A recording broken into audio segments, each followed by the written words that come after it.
Is it from Heathcliff? Oh. Well, he wishes to see you.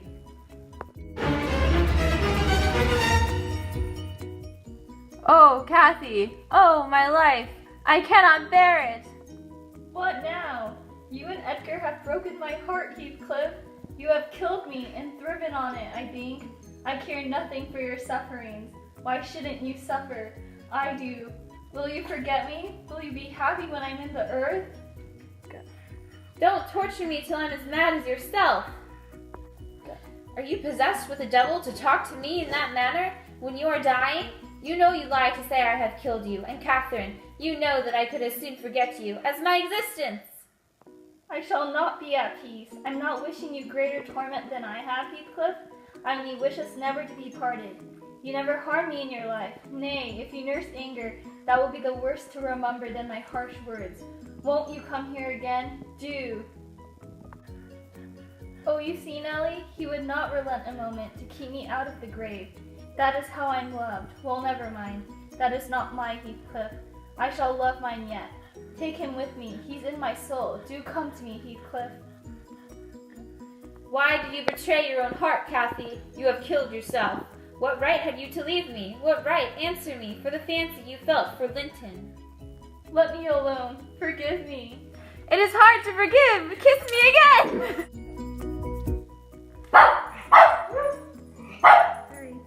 My master is here. Leave quickly. You must not go. I must go. Edgar! Featuring Peebo as Heathcliff, Kathy, and Edgar. Featuring Lucy as Nellie Dean.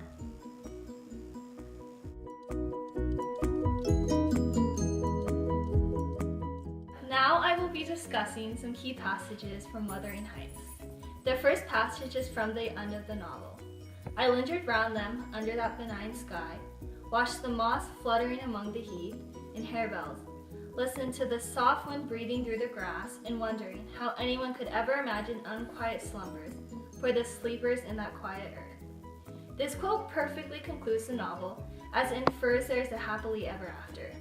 Kathy and Harrington's marriage shows the joining of the Earnshaws and the Lintons, while also conveying that no more future conflicts will occur. Bronte describes Mr. Lockwood's visit to the graves of Edgar, Catherine, and Heathcliff as a peaceful end to the turmoil that has been caused previously. Because Mr. Heathcliff died, the cause of the disastrous events has been dissolved. The next passage is, I got the sexton, who was digging Lynch's grave, to remove the earth of her coffin lid, and I opened it. I thought once I would have stayed there. When I saw her face again, is it hers yet? He had hard work to stir me, but he said it would change if the air blew on it, and so I struck one side of the coffin loose and covered it up. Not Linton's side, damn him. I wish he'd been soldiered and led, and I bribed the sexton to pull it away when I'm laid there and slide mine out too. This shows Heathcliff's undying love for Catherine. He insists the sexton to open up Catherine's coffin just so he can see her face. Every moment is a constant reminder of her, but not her presence. Heathcliff states he will be buried right next to her, hoping to see Catherine as death beat him to it. And now we are going to look at one of the passages from Wuthering Heights. May she wake in torment, he cried with frightful vehemence, stamping his foot and groaning in sudden paroxysm of ungovernable passion. Why, she's a liar to the end. Where is she? Not there, not in heaven, not perished. Where? Oh, you say you cared nothing for my sufferings, and I pray a prayer. I repeat it till my tongue stiffens. Catherine Earnshaw, may you not rest as long as I am living. You said I killed you. Haunt me then. The murdered do haunt their murderers. I believe, I know that ghosts have wandered on earth. Be with me always. Take any form. Drive me mad. Only do not leave me in this abyss, where I cannot find you. O God, it is unutterable. I cannot live without my life. I cannot live without my soul. And now we are going to use this scene to look at different themes that run throughout the novel. Emily Bronte's Wuthering Heights continually coaxes its readers between emotions of hate and empathy. Love, ironically, is the main cause of discord throughout the novel, as cases of real and fabricated devotedness create conflicts between characters. The scene between Nellie Dean and Heathcliff immediately following Kathy Linton's death is the epitome of confusing emotions. The reader is channeled through Nellie, who deeply wishes to sympathize with Heathcliff's loss, but he makes this an exceedingly difficult task. This theme of impassioned confusion can be traced throughout the entire novel. Nellie reluctantly enters the garden to find Heathcliff and share the news, only because she feels obligated to inform him.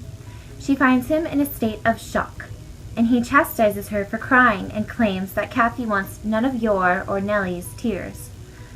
He is still consumed with having possession of his former playmate, and wants to see none other than himself mourn. Heathcliff further questions Nellie if Kathy died like a saint, and he cannot conceal his ferocity and anger towards the death, contrasting the expected silent grief the reader has become accustomed to. In a possible biblical allusion, Nellie states that she died like a lamb after stretching herself like a child reviving, with peace and tranquility. This can be related to the struggles Christ had to bear before he was executed and then lifted eternally into heaven. Heathcliff is now desperate to know if Kathy mentioned anything about him before her death, and he is both disappointed and relieved to hear that she did not regain her former state of consciousness. Nellie relates how she had a sweet smile on her face while her life closed with a gentle dream, and hopes that Kathy will wake kindly in the next world. The reader is surprised at Heathcliff's hopes for her to wake in torment, relating to the theme of love, but also to the constant desire to inflict misery. His passion overtakes him, and Heathcliff demands that Kathy haunt him, for he cannot live without his life, and he cannot live without his soul. These differing desires leave the reader wishing he or she could sympathize with Heathcliff, but also despising his detestable behavior and aggression towards Nellie and Kathy. Nellie is appalled by his acts of self-harm by bashing his head and body against a tree, but does not want to leave him in this state. The reader is having a similar dilemma. Wanting to be compassionate towards Heathcliff is competing with the knowledge of the injuries he has inflicted. Throughout the entire novel, the image of Heathcliff as a devoted and passionate lover is juxtaposed with his roughness and desire for revenge. Acts such as marrying Isabella Linton, ruining Hindley and Harrington, abducting Linton, and forcing a marriage between him and Catherine's child, Catherine Linton, are all aimed towards winning. Winning, in Heathcliff's mind, is having the materialistic wealth, power, and appearance that Edgar Linton formerly used to gain Kathy's affection. However, Kathy is able to beat him at this game. By depriving Heathcliff of herself, she knows that he will drive himself mad.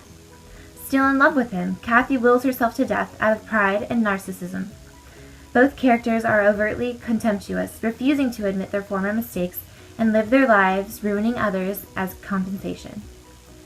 This scene between Nellie and Heathcliff is tragic and heart-wrenching, as it perfectly embodies the pain and strife brought on by love, and Lee Bronte strays from the stereotypical romantic novel and exemplifies the flaws in people that can deteriorate the ideals of love, family, and generosity. Okay. Oh, go. It is hard to forgive!